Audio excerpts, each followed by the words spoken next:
Suasana pilu menyelubungi tebing Sungai Kalansanan di Inanam, Sabah apabila seorang ibu tidak mampu menahan sebab melihat mayat anak lelakinya dibawa keluar dari sungai siang tadi. Jainal Hasim, 34 tahun sebelum itu ditemui tidak bernyawa berhampiran jalan pintas Kingfisher kira-kira jam 10 pagi.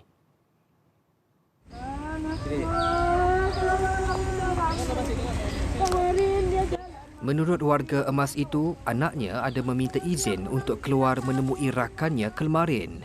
Dia sudah melarangnya, namun anaknya berjanji dia pergi tidak lama.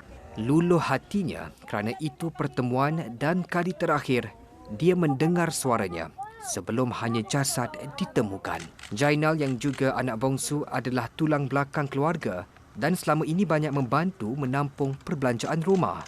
Tambah pilu keluarga itu hilang tempat bergantung ketika tidak lama lagi menyambut ketibaan Syawal. Mayat mangsa dikeluarkan pasukan Balai Bom Berlintas sebelum diserahkan kepada pihak polis. Mayat kemudian dihantar ke hospital untuk bedah siasat bagi mengenal pasti punca kematian.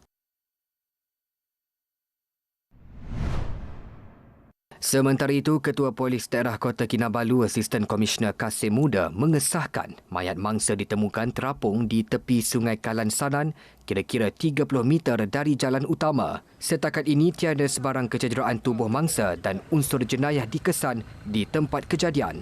Mayat dihantar ke Hospital Queen Elizabeth I untuk bedah siasat bagi menentukan punca kematian.